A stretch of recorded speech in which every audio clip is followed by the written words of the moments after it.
राजस्थान में पुरानी pension scheme पर संकट के बादल मंडराने शुरू हो गए हैं। राजस्थान में नई सरकार बनने के साथ ही पुरानी पेंशन स्कीम को लेकर सवाल उठने लगे हैं।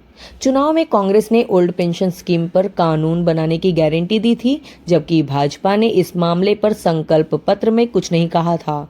हालांकि पत्रकारों के सवाल पर गृह मंत्री अमित शाह ने यह जरूर कहा था कि हम इसके लिए कमेटी का गठन करेंगे।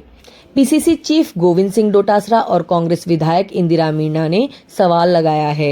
वित्त विभाग से पूछा है, चिरंजीवी बीमा योजना के बाद गहलोत सरकार की पुरानी पेंशन योजना पर संकट के बादल मंडराने शुरू हो गए हैं। हालांकि स्थिति 22 जनवरी को साफ हो जाएगी। बीजेपी पुरानी पेंशन योजना के पक्ष में कभी नहीं रही है, ऐसा कोई वादा भी नहीं किया है। ऐसे में माना जा रहा है कि पुरानी पेंशन योजना बंद हो सकती है। बता दें, चिरंजीवी बीमा योजना के तहत 25 लाख रुपए तक इलाज की सुविधा है, लेकिन नए नवेले चिकित्सा मंत्री गजेंद्र सिंह ने इसे फर्जी और बोगस बता दिया है। वित्त मंत्री दिया कुमारी 22 जनवरी को विधानसभा में पुरानी पेंशन योजना पर सरकार की ओर से स्थिति स्पष्ट करेंगी। कांग्रेस के दोनों विधायकों ने वित्त विभाग से पूछा है कि क्या सरकार पुरानी पेंशन स्कीम बंद कर नई पेंशन स्कीम लाना चाहती है या पुरानी पेंशन स्कीम को ही जारी रखना चाहती है।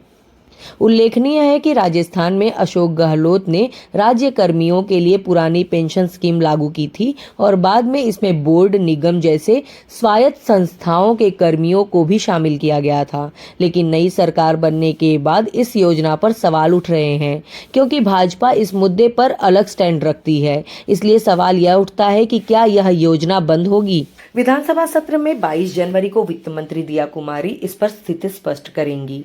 पुरानी पेंशन स्कीम पर भाजपा का स्टैंड साफ रहा है और भाजपा नई पेंशन स्कीम के पक्ष में रही है। हिमाचल और कर्नाटक में इसी स्कीम को भाजपा की हार की वजह माना जाता है, लेकिन फिर भी भाजपा ने इस योजना को लेकर अपना स्टैंड बरकरार रखा। इसके बावजूद तीनों राज्यों में भाजपा ने जीत दर्ज की है। ओल्ड पेंशन स्कीम के पक्ष में यह दलील दी जाती है कि यह सामाजिक सुरक्षा के लिए जरूरी है। 30-35 साल नौकरी करने वालों का बुढ़ापा सुरक्षित हो, यह सरकार की जिम्मेदारी है। इसके खिलाफ यह तर्क दिया जाता है कि इससे राज्य पर आर्थिक बोझ बढ़ेगा, इसलिए यह तर्क संगत नहीं है। पिछले दिनों आरबीआई ने भी अपनी रिपोर्ट में ओल्ड पेंशन स्कीम को लेकर आगाह किया था। आरबीआई ने कहा था कि कुछ राज्यों में पुरानी पेंशन योजना को लागू करने और कुछ अन्य राज्यों में भी इस दिशा में आगे बढ़ने से राज्य के वित्त पर भारी बोझ पड़ेगा और आर्थिक वृद्धि को गति देने वाले लागत की उनकी क्षमता सीमित हो जाएगी।